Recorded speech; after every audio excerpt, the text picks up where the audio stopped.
Hi guys, can you hear me?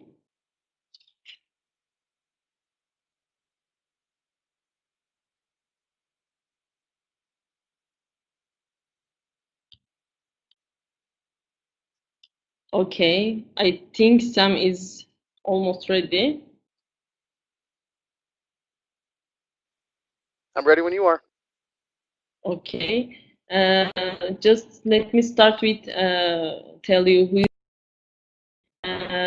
Actually, as you know, we selected 50 startups for Startup Turkey Challenge this year as well. So most of the audience will be the startup owners, and they will all pitch to the investors on the 23rd of February for Startup Turkey, and they will compete to be one of the finalists to be pitching on the 25th, 24th, Wonderful. sorry. Uh, so um, so we look forward to listening to you. You can start whenever you are ready. Wonderful. Okay, guys. So thank you for that wonderful introduction. It is good to know that you guys are the startup owners and that you're going to be presenting to the investors. This presentation is a little different than the presentations you may have seen before. I'm not going to talk specifically about how you guys can grow in terms of like growth hacking and solving for viral coefficients and things like that. Instead, I'm going to explain to you some of the same things that I always ask when I'm interviewing startups, either at a competition like Startup Turkey or when I'm consulting with different startup accelerators. So, we're going to talk a little bit about why we should focus on growth and how we think about managing growth to make sure that our startups are successful in the long term. I hope to talk for about 20-ish to 30-ish minutes and then open it up for a little bit of question and answer. I will be in Antalya, Turkey next week for you guys. For all your presentations, I'll be speaking there as well. And if you have more questions and you want to chat, we can always talk more there. A little bit by way of introduction. My name is Sam Mallikarjunan. You can find me on Twitter at Mallikarjunan. I am a principal marketing strategist at HubSpot, which is a publicly traded sales and marketing software company based out of Cambridge, Massachusetts, here in the United States. I also teach the Advanced Digital Marketing course at the Harvard Division of Continuing Education. Shameless plug, author of the book How to Sell Better Than Amazon, which is ironically available for purchase on Amazon. Before we talk about how to manage growth, I want to talk a little bit about why we care about growth. The 60s and the 70s, and I'm a little bit disappointed that I wasn't alive, or I wasn't old enough, anyways, during the Steve Jobs revolution and the Bill Gates revolution. These startups that came out of their garages and then went from nothing to be these big iconic companies. There's an old slash curse about may you live in interesting times. Um, we live in one of the most interesting periods in the history of business right now. There's no voice. Is there no voice? Can you hear me? Somebody pop in chat if you can hear me. Okay, cool. All right, wonderful. Continuing on. We live in a really interesting period of history. So it used to be that a company on the US Fortune 500 could expect to be there for about 75 years. You were on the Fortune 500, it defined who you were. You were a Fortune 500 company, you were a Fortune 500 CEO, you were a bedrock of the global economy. But all that has changed recently. Now, 70% of the companies on the Fortune 1000 in the United States are new within the last decade. Instead of 75 years, the average lifespan has declined to about 15 years today. And we expect that to be about 5 years if the trend continues. So if you have a company and you're on the Fortune 500, it's a really scary time. If we've heard of you, it's a really scary time. There was a professor at Yale who estimated that by 2020, more than two-thirds or three-fourths, sorry, of the companies on the Fortune 500 will be companies we've never even heard of.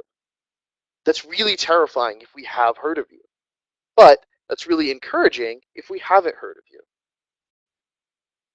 You know, you think of these mass extinctions of species that have happened throughout the history of the Earth, and you think about some of the mass extinction of companies, these big disruptions of companies that have happened throughout the history of commerce. And it is very, very traumatic for the species that are around. But it also opens up a lot of new opportunities. It would be hard, for example, for us to, have the event in Turkey if we had to fight velociraptors on our way, or dinosaurs, right, on our way to the event. It would be pretty hard for cuddly koala bears and panda bears to survive right now if they had to fight the thing in the past. So it used to be that this is how technology adoption was. That slice slow curve in the background there is what we call a bell curve. If the voice fades in and out, we're recording this, so hopefully you guys will get the recording later. Also, we can talk more when I'm in Italia next week. But it used to be this nice slow curve of adoption, right? You'd have your innovators, you'd then get some early adopters, then you get your early majority, your late majority, and your laggards. This isn't actually how technology adoption works anymore. Now, when we have a new startup, it's a year, maybe 2 years, you have these small number of trial users, and then in a really short period of time, the vast majority of your total addressable market is using your tool. Either they're using your tool or they're not going to be using your tool. The pace at which we compete has been broken. And this has changed how we think about growth. So it's no longer you launch a company and you literally name your company after what you do, right? It used to be, the American Telephone and Telegraph Company, AT&T. It used to be, Standard Oil, that, right? You would name your company after what you did, and then you would just try and slowly scale that business model up. It gave you a lot of benefits in terms of economy of scale, and it gave you a lot of benefits in terms of capital. You didn't have to be very, very innovative 100 years ago, because if somebody was innovative and you just had more money, you could just buy them.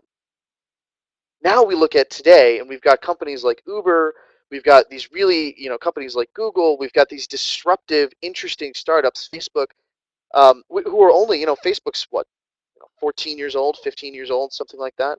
It's not a very old company, but they outgrew their industry faster than the industry could buy them. So the taxi industry, if they had been paying attention, may have wanted to acquire Uber, but they weren't able to because Uber grew so fast that by the time that the taxi industry decided that they should buy Uber, Uber was too big. They were too expensive. So we've broken the sort of fundamental underpinnings of how companies used to grow and how they used to compete. Now it's about internal competition. It's about building a model for yourself and constantly solving for growth.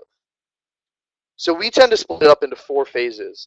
The S curve is half of a bell curve, right? So I showed you the bell curve. You almost never want to be on the right side of the bell curve. If your business model is chasing laggards to adopt your current level of technology or whatever it is you have to offer for the market, you're not going to be able to grow successfully.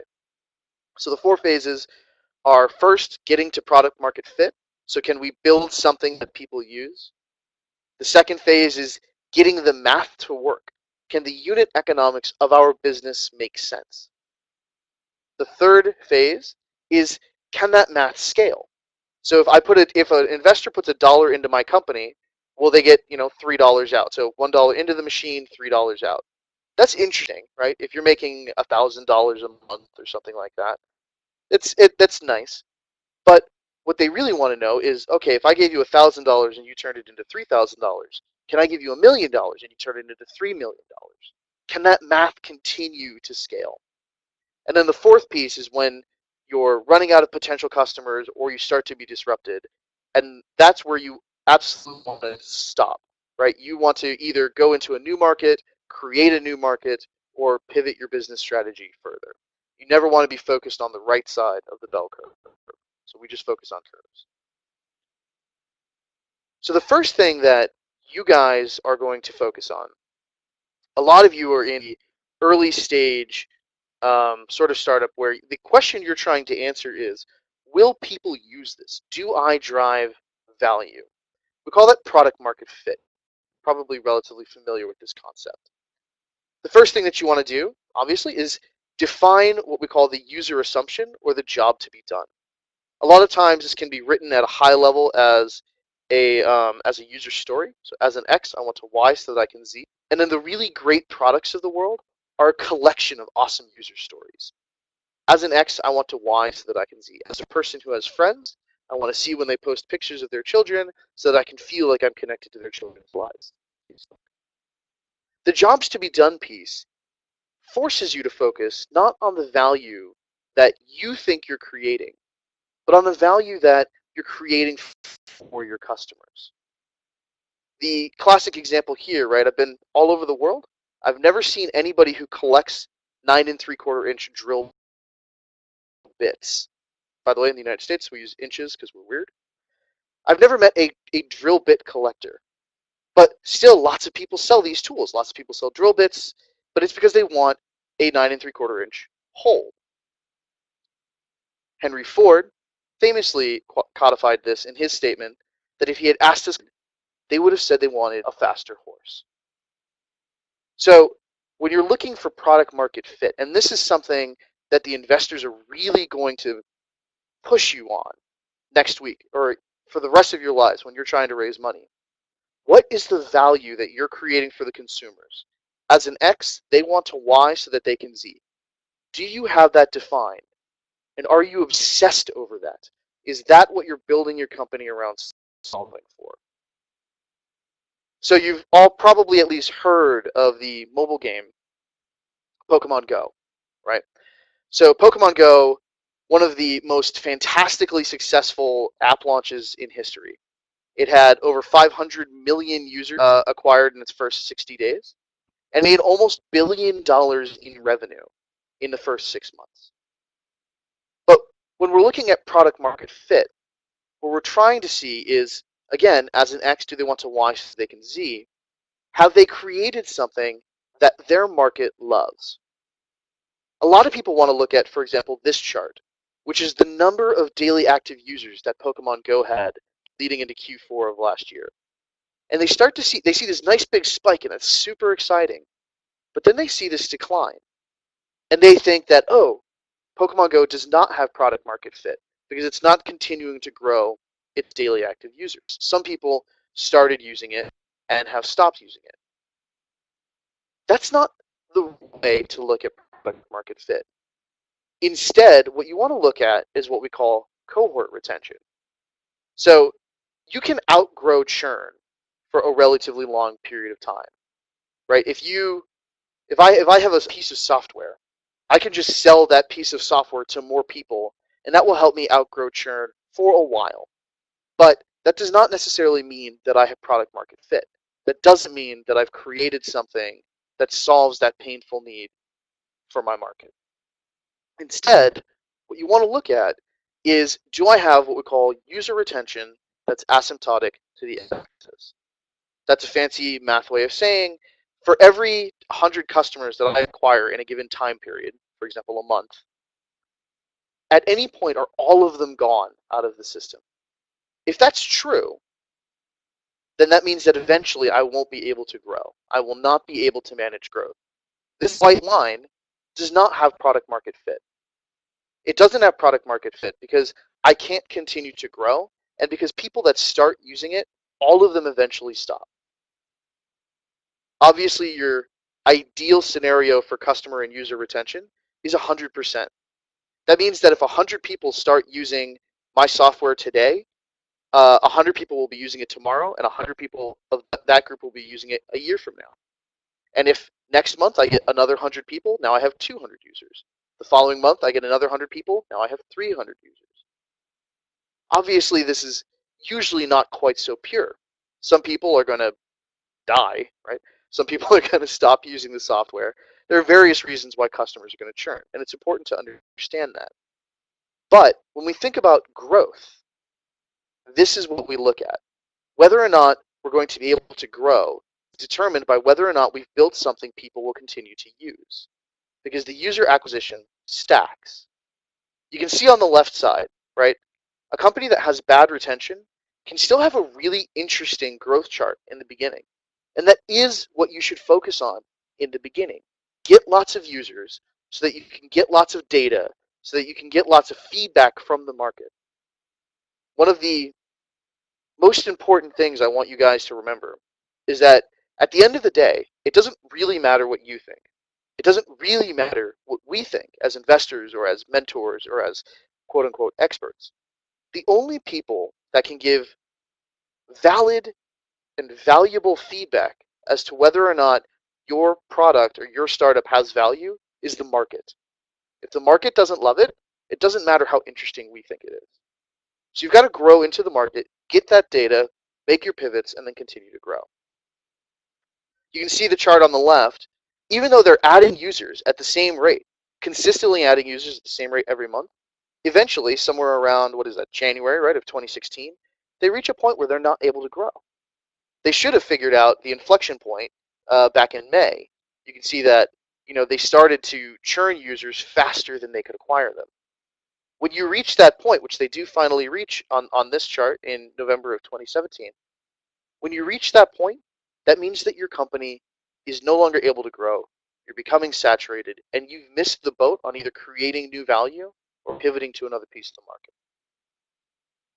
In a good, solid startup, you'll see something more like you see on the right, which is you acquire customers, and yes, some of them cancel, some of them churn, but some of them stay around, and the more of them that do, it continues to stack on itself so that you never actually stop growing, because none of those lines are asymptotic to the x-axis. You never stop growing. And this may not be what you think it's going to be. So in 2011, our company at HubSpot, we were primarily what we call a top-of-the-funnel tool set, or a TOFU tool set. This was a set of marketing tools that helped you drive traffic to your website. It was SEO tools, it was social media tools, it was analytics tools, that sort of stuff. But what we discovered was that people who used even our really bad middle of the funnel tools, marketing automation or MOFU, things like automated emails and workflows, had much better retention than the people who used our really good TOFU tools. That helped us realize that we had accidentally stumbled onto a product market fit. Our crappy, really terrible middle of the funnel tools had better retention than our top of the funnel tools. So we had to make a pivot and say, if we want to continue to grow, we need to become a middle of the funnel tool company. Yes, there's a interesting market for top of the funnel tool companies. We need to become a middle of the funnel tool company in order to continue to grow. Otherwise, we're going to reach a point where we can't efficiently add users faster than we churn them. Okay, so that's phase one. We've now discovered whether or not we have product market fit. We've built something that we can get people to use and that we can retain a certain percent of the people that we acquire from each time cohort. That way we can continue to grow. That's the first challenge that you guys have to answer when you're talking to investors. Do you have anything that people will use, that you can keep people using? Can you grow users, subscribers, attendees, whatever it is, whatever that thing is, can you grow it? The next question, and that's usually like your seed money, your Series A, etc. The next question that you have to answer very, very quickly is this question of, can I get the math to work? So we think of our business as this sort of think of it as a machine, this box, right? You put $1 in to the cost of customer acquisition, right? You put $1 into the model, and then you get $2 out in customer lifetime value. That's interesting. That's an okay model. The second model, right? You put $2 in, and you get $4 out. That's actually the same business model, right? $1 into the machine will get me $2 out. $2 in will get me $4 out, but it's scalable. A more profitable business model is, for example, if you put $2 in and get $12 out. And by the way, if you're already calculating your unit economics this way, and you should be, every dollar I put into customer acquisition, how many dollars does that get me out in customer lifetime value? it's not always best to chase the most profitable model. Because if you're putting $2 in and getting $12 out, what that might mean is you're not actually growing fast enough. You're not investing enough in sales, you're not investing enough in marketing so that you can own that space. And sometimes that's okay. If you have a patent, or if you've got something that protects the space, or if you've got a more mature market, you want to extract more profit. But a lot of times in this day and age, we have winner take all or winner take most markets where you need to grow as fast as you can, and then you can solve for profitability, then you can solve for free cash flow. Noteworthy, though, that even companies like Amazon makes almost $300,000 a minute, every minute of every day of the year. They make between $250,000 and $300,000. They're still not very profitable. The reason is they take that money and they invest it in the company, in expanding new markets with Amazon Web Services, Amazon Chirp, or whatever the heck they just created to compete with, conferencing software. As a shareholder, whether I'm an investor or somebody who invests in the stock market, I'm giving you money to grow it. The question is, can you grow it better than anyone else?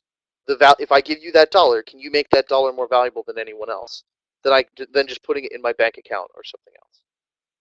So this is how we look at the business. We put a dollar into customer acquisition, the business model does some stuff with them, and then $2 or $4 comes out and turns in customer lifetime value. Now, the way you figure this out in terms of growth is you start with the customer and you work your way back. So once you have customers, you have users, you've passed that first phase, you know how much they're worth. You know how much money the average customer or specific customer cohorts are going to give you. And you might say, for example, that my customer lifetime value is $1,200. That would, for example, be a $12 monthly subscription rate that had 1% monthly churn and perfect operating margins. So but just for example, that would be a business model with a customer lifetime value of $1,200. And you say that my strategy is I want to have a 1-to-3 ratio. For every dollar that I put in the business, I want $3 to come out. Easy math, right? That means that I can spend $400 to acquire a $1,200 customer. Now, if I know that every lead, maybe it's a registered user, maybe it's somebody who uses my freemium product, or maybe it's an actual lead that I pass to sales, that every one of those, 10% of them turn into a customer, that means that I can spend $40 to acquire a lead. Easy math. And if I know that 5% of the people who visit my website either start a free trial or start using the free software or whatever, they become a lead, that means that I can spend $2 to get someone to do that. This is the acquisition model that you need to figure out and understand. Once you're past the first phase, your product market fit, you know how much your product is worth, you know how much your customers are worth, then you want to back it out and say, what does my growth funnel have to look like? Then you can pick each of these pieces and use all of those tricks, all of those growth marketing tricks. If I need to lower the cost of visit, so COCA here is cost of customer acquisition, right? COLA here is cost of lead acquisition, $40. And COVA is the cost of visit acquisition. So I can spend $2 to drive a visit to my website. And I know that if I'm spending $3 per visit right now, that my model is broken. That I need to either turn more of my visitors into leads, or turn more of my leads into customers, or get better at driving more cost-effective traffic. That's where things like search engine optimization, social media, blogging, inbound marketing, all that stuff comes in, and you say, okay, I need to drive cheaper traffic. If you look at the model and you've gotten traffic as cheap as you think you can get it and have it still be quality traffic, and you're doing good at turning leads into customers, then what you need to do is get better at converting that traffic. That's where you go for the disciplines of conversion rate optimization, A/B testing, that sort of thing. The specifics aren't what's important here in terms of the methodology of what you're going to do. What I want you guys to understand is the mentality, the philosophy, and the framework of customer-centric unit economics. That's what we call this. If I give you $1 as an investor, can you acquire a customer and get $3 from that customer and give it back to the enterprise value, either grow the value of the business so that my stake in the business grows, or issue it as a dividend or whatever. Okay. Let's use a little bit of a practical example. Starbucks. I know they have Starbucks all over the world, so wherever you are, they probably have one. They have an average order value of just $6. Now, if you were going to think about, for example, the way e-commerce usually looks at its model, you might say, okay, like if I'm selling a $6 cup of coffee, I don't really want to spend more than $2 maximum to get somebody to buy that $6 cup of coffee. And that's a fair way of looking at the world. But then you think about the fact that Starbucks has an average customer lifetime value of over $14,000. So if you're a startup, your question is, how do I spend $2 to sell a $6 cup of coffee? If you're a startup like Starbucks, your question is, how do I spend $2,000, $3,000, maybe $5,000 to acquire and retain a $14,000 customer? If you've ever been into a Starbucks, you know they have great Wi-Fi, you know that they have comfortable chairs, you know that they've got food. They don't care about selling a $6 cup of coffee and average order value, so there's probably food in there, etc. What they care about is, can I acquire and retain a really valuable customer? Can I get the math to work? Okay. The next section here, okay, so you've got the math to work. You can say, Sam, if you give me $1, I will give you $3 back. I know that the math works. My question is, okay, if I give you $1, you can give me $3. Can I give you $100 and you give me $300? That's how do we get the math to scale. First, I want you guys to understand this, which if you attend finance classes in the United States, you'll eventually come across this acronym. I'm not 100% it translates culturally all over the world, but here in the United States, it's a joke. Cash flow is more important than your mother. If you run out of cash, it does not matter how good your business model is. You can grow yourself out of business. Cash flow is something you need to keep charge of. Because if you can manage to get great at keeping customers, that means that you can spend more to get customers. If your customer is paying you $100 a month, right? You'd say, oh, I only want to spend $20 to acquire that customer. But that's not necessarily true if you're confident that they're going to pay you again next month, that they're going to give you more money 3 months from now or 6 months from now. You might say, this customer gives me $100 on average a month. Maybe it's subscription, maybe it's e-commerce, whatever. Maybe it's Starbucks. That this customer gives me $100 a month, and I want to spend $600 to acquire them. So instead of the red line here, which is I'm going to break even a little bit on the first transaction and then slowly grow their value over time, you can be more like the green or the yellow curve. The green or yellow curve being, I'm actually going to lose money to acquire this customer. And that's fine, because I'm really, really confident, based on my past data, that most of these customers are going to keep giving me money 6 months later. So I break even. That's the break even point that you see there. And then every month after that is going to be profit. It's going to be growth, which is really, really interesting business model. This helps you grow really, really fast. This is how most, for example, subscription revenue SaaS companies work this way, because we're really, really confident people will continue paying us money because we have a contract that says, I'm going to pay you $100 a month for at least a year. E-commerce companies and other business models have less confidence in the repurchase cycle. So that confidence usually means that they can spend a little less, but it doesn't mean that they can spend zero. They can still use that leverage to grow. But again, my warning, if your time to pay back and your customer base exceeds the cash that you have on hand, you will go broke. You can grow yourself out of business. If you've got $1,000 in the bank account and it costs you $100 to acquire a customer, but that's fine because they're paying you, $50 a month, and you know that after 2 months you'll break even, and three months you're at profitability. That's fine. It's still a good business. It's a $1 to $2 in, dollar out business. But if you spend, $1,000, that whole $1,000 to acquire a customer in 1 month, and you don't break even until 2 months, you've literally outgrown your cash. This is a very simple thing to track, but it is one of the most common mistakes I see with startups when they're trying to fund growth. They will grow themselves out of business by not managing their cash flow appropriately. Just having a good business model, so steps 1 and step 2, you have product market fit and the math works. Just having a good business model is not enough. And a lot of time, it's very easy, funny things, right?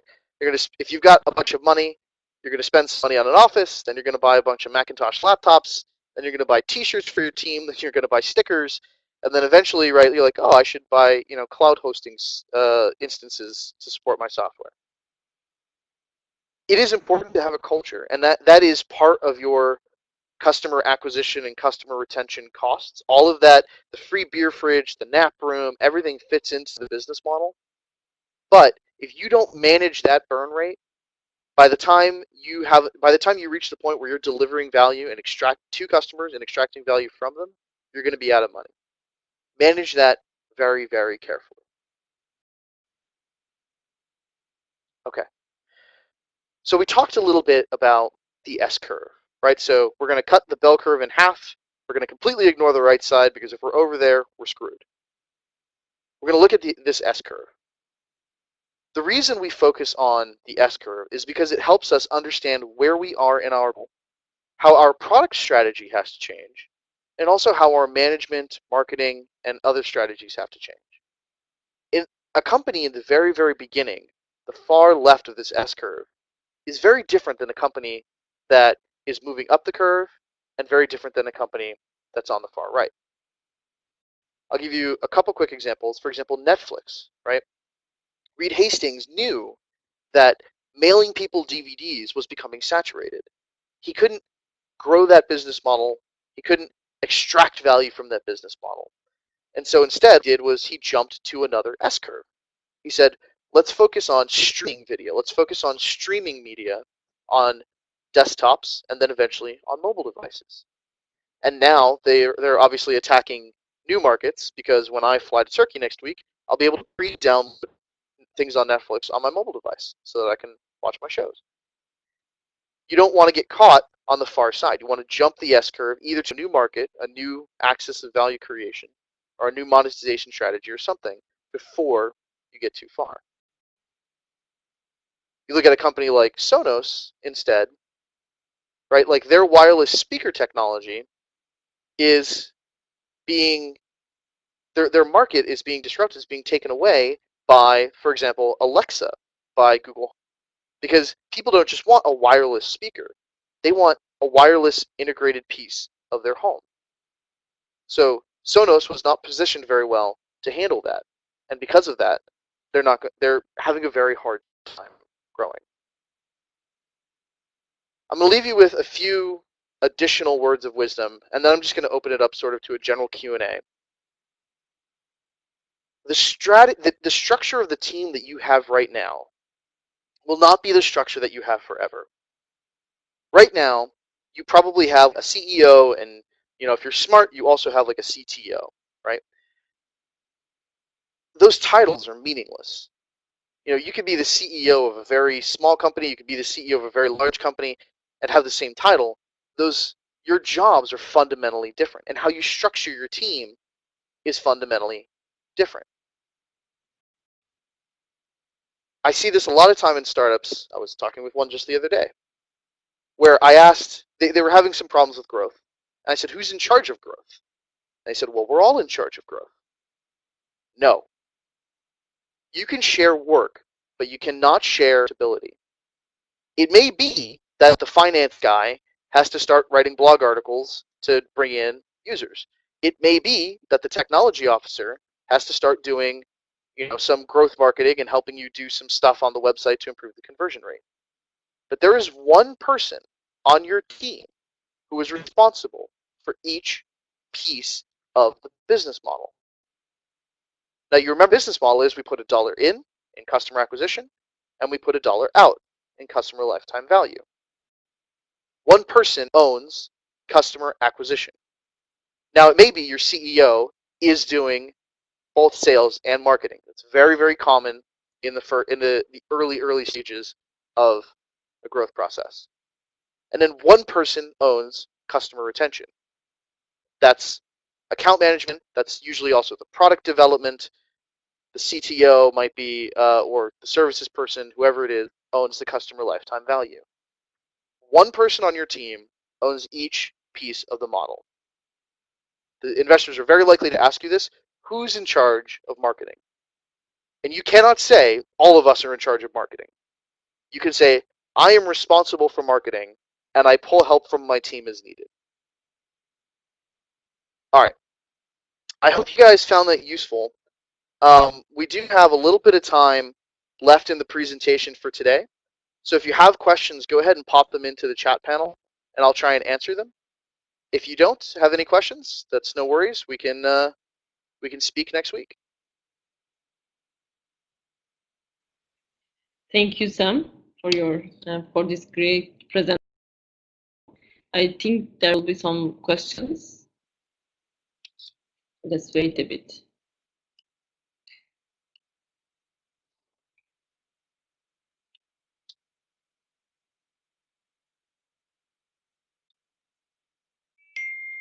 They all just thank you, I think.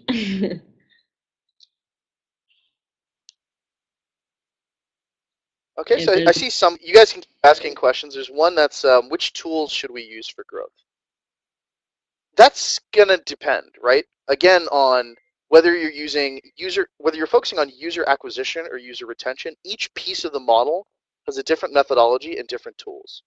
So if, for example, you're really good at getting users, but you're not very good at keeping users, you may want to focus on services software like Zendesk or Intercom.io, some of those things that help you focus on the activation, retention, and referral pieces of the business model. If you're really good at keeping people in your startup, it may not be software, maybe whatever it is that you're using, but you're not good at growth, you may want to use shameless plug tools like HubSpot. You may want to use tools like WordPress to build your site. You may want to use Google AdWords, etc., to drive traffic to your site.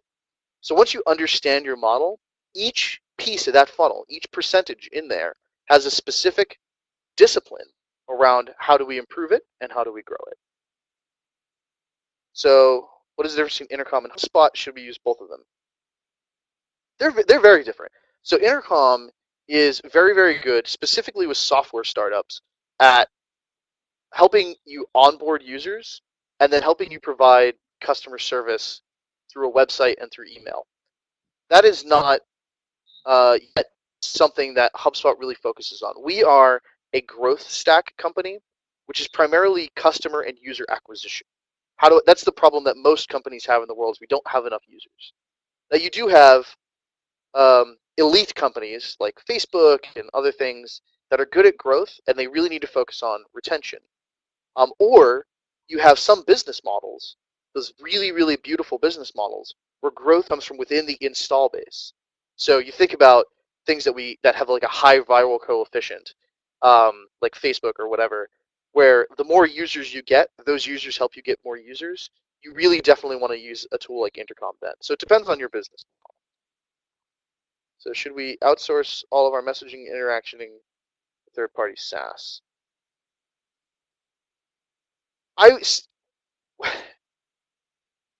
Again, cash flow is more important than your mother, right? Like, you don't want to be building things that don't, especially in the early phase, you don't want to build anything that doesn't provide value for your users.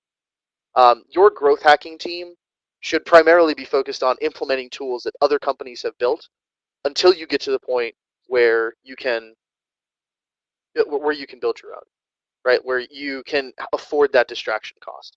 The vast majority of startups, if your product team is spending time building tools that are not delivering value for the users, you're going to fail. Your strategy is going to fail.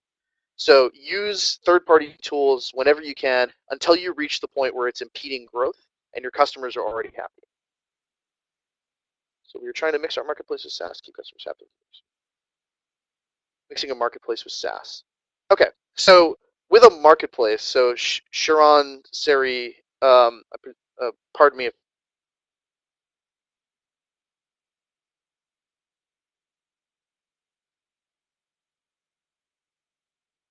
pronounce the name, two-sided marketplace is what I presume you're referring to there. You've got a supply side and a demand side generally, and a marketplace that facilitates that transaction and then takes part of the percentage of it. eBay, for example, is a great example of this. Your overall biggest concern is that you're not good at matching people between supply and demand, that they don't care, right? That you have no market. Your second biggest concern is that people circumvent the market.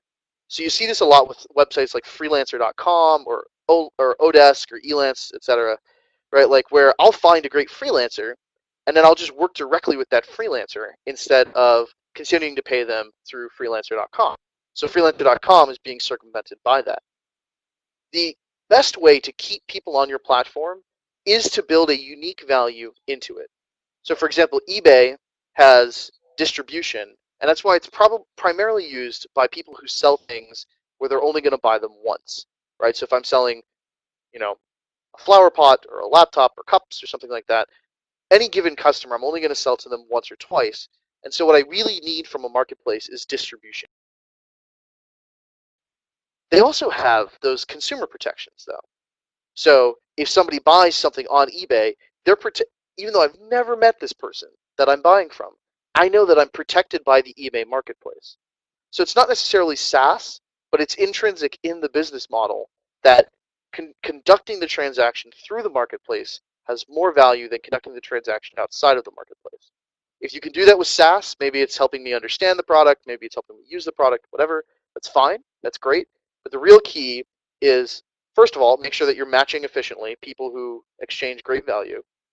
And then second of all, make sure that the SaaS application is